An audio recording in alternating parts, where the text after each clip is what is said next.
Now we're going to go in and look at a job requisition for a support staff role. I've come into the application as a recruiter, and I'm going to be looking at this requisition from the recruiter standpoint. However, job requisitions can be created by managers or site secretaries or administrators within the schools and routed for approval before they are actually posted online. We're going to go in and look at our technology specialist, requisition 125. When I select this requisition, I can see an overall view of information about it. I can see that we have 4 candidates that have applied for this position, and I can see the categories of each of those candidates as they move through the hiring process. But first, we're going to go in and drill into detail and look at the job requisition itself. Our job requisition would be the replacement for your SSS 168 form. When we create the job requisition, we have a date needed by. We associate this job requisition to a particular position, organizational unit, cost center, project, location. We can also put categories and subcategories associated with it that applicants can use to track down or find positions that they're interested in. What type of position it is it a full-time or a part-time? What is the standard hours for that particular position?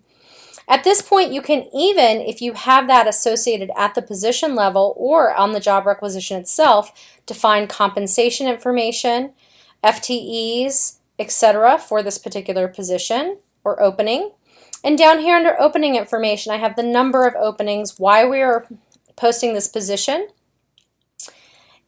And then down below, even further, I define some information that's specific to this particular requisition. So I can see who the manager is. Again, that comes in from the position. I can also assign who from an HR perspective, the recruiter associated with it, who's the hiring manager, the HR contract, the recruiters, and any ad hoc approvers that I would need to add to this job requisition. Based on the information in the job requisition and or the position that it's tied or the organizational unit that it's tied to, workflow can be triggered when this requisition is created and submitted to go through any internal approval processes that you need to before you allow this requisition to be posted.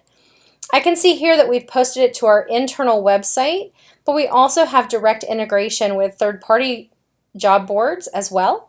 So you can post to a variety of different sources based on a different posting beginning and ending date.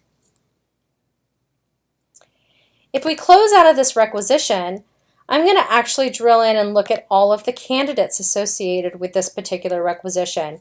These are candidates that have either applied to the position through the external website or have been attached to this job requisition from either a site administrator, a site secretary, or someone from the HR organization. At this point, I can see how each candidate stacks up against the qualifications that I requested as part of the position, as part of the job requisition. And I can drill into any of these particular candidates by just double clicking here and seeing more information about each particular candidate. Since these candidates are all within the screening category right now, if I right click on John Ramon, I can see that I can move him to further down the chain of actions throughout the recruiting process. So now at this point, I can send him to the hiring manager. So I'll go ahead and select that. And now you'll see that he's moved to hiring manager review, and now he's in this particular category.